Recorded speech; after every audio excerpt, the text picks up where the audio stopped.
This video is about offering some ground rules and suggestions about how organisations work with their trade union representatives or their staff side representatives. You may well ask yourself, what's the point of that? Why would I invest time and energy in developing a good, productive working relationship with people who can sometimes be seen as, frankly, the enemy? Well, my view is that the working relationship that you have with trade union or staff side representatives can be a major force for good. It can be very productive, it can be very valuable, but equally it can mire you in endless controversy and arguments and behaviours and activities which frankly don't add any value to the business and indeed detract from doing much more important things.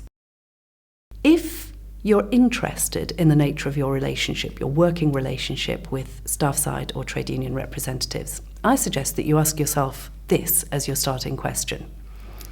How would I characterise the nature of my working relationship with trade union or staff side representatives at the moment? If you're fortunate, you may already have a working relationship that's pretty good, but that doesn't mean to say that you can't improve it. If, on the other hand, your working relationship is a poor one, if it's characterised by negative and unproductive behaviours, then I'm suggesting that there would be a very great deal of value attached to working on improving those relationships. So how do you go about it? Well, I think the first thing to do is to decide what you want that working relationship to look like. Describe it. And don't just describe it to yourself, describe it to your existing trade union and staff side representatives. Be honest. Say if you think it's not working very well and say how you want it to look and why you want it to improve. Whilst you're doing this part of the diagnosis and the sort of setting out of the stall, don't forget that you need to tell your staff side and your trade union representatives what's in it for them. Very few people on the planet are interested in doing things which don't have some kind of advantage or improvement for themselves. So whilst you may be very clear about what it is that you want for yourself as a manager or a leader of an organisation, equally you need to describe what's in it for the trade unions or the staff forum. Having decided what it is that you want, enlist the help of your trade union and staff side reps. This is not a unilateral kind of activity. You need buy-in from both sides. And my guess is that even though you may feel that perhaps some of your trade union and staff side reps enjoy a bit of an argument, enjoy the conflict, enjoy the rumble, actually most people would rather work for an organisation which they feel is positive, supportive, and where they're contributing in a positive manner to its success and its future viability. And really, that's what's at the core of good working relationships between yourselves and your staff side reps. It's about making things better for everybody, both for the organisation in general and for individual employees. So the selling point usually is better industrial relations, better employee relations will result in a better deal for your individual members. So once you've set out your stall and you've decided what it is that you're aiming for and you've enlisted the help of your colleagues on the other side of the table, how do you go about engendering a better working relationship?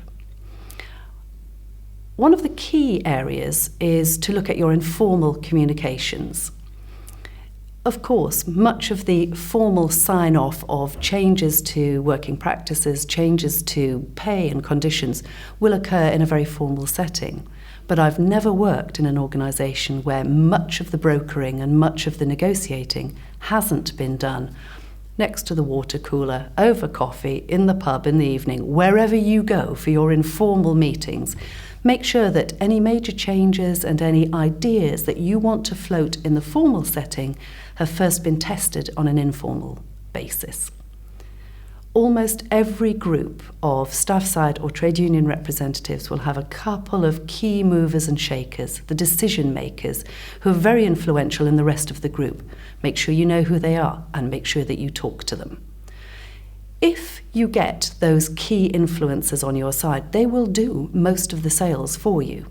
It's much easier once you've walked into a formal meeting if the messages have already been discussed, rehearsed and debated before you get into the room between the group of trade union or staff side representatives. And with a bit of luck and a following wind, all you have to do is rubber stamp it by the time you get to the formal setting. The formal settings are, of course, important. I don't mean to suggest for one moment that you can do without them. But without good informal trailers of what it is that you want to do, you will waste huge amounts of time in those formal settings as people posture and grandstand in order to make the point that they are really earning their corn as a trade union or a staff side representative. Another key thing to think about may well be the training that's on offer, particularly if you don't have recognised trade unions within your workplace. Staff side representatives are often driven by a sense of personal interest or alternative motivations, but if you don't provide them with some kind of training about what the role of a staff side representative is, what they can and can't do that will be productive, how to ensure that they're confident about their role, it could well be worthwhile investing in some training for them.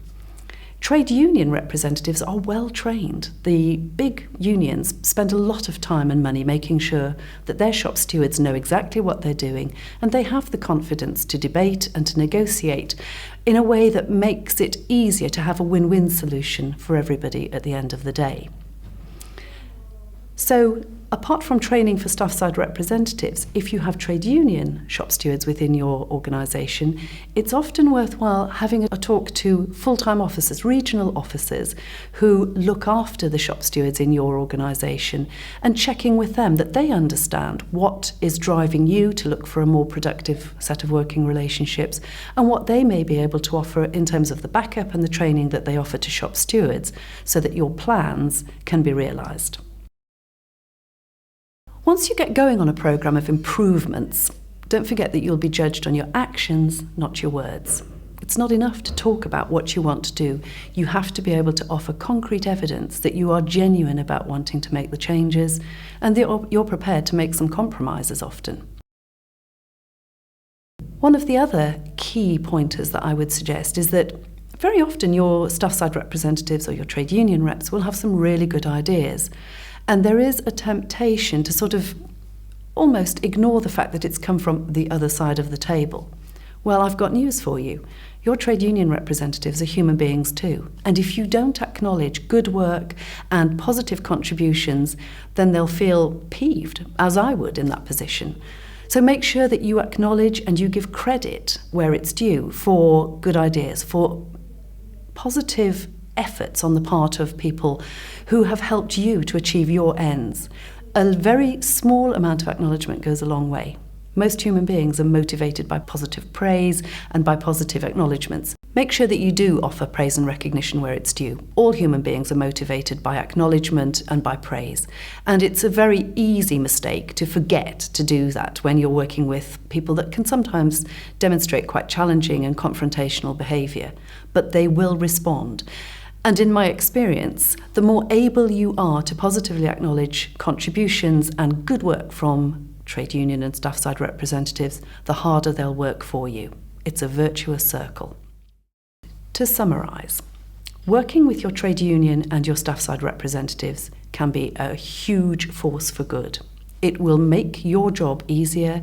It will allow you to make improvements that benefit both the organisation and individual staff members. Trade union and staff side representatives can do a lot of the sales for you when you're looking to change terms and conditions or working practices. And if you develop that positive win-win mentality, frankly, life is a lot easier and it's more fun going to work. What's not to like?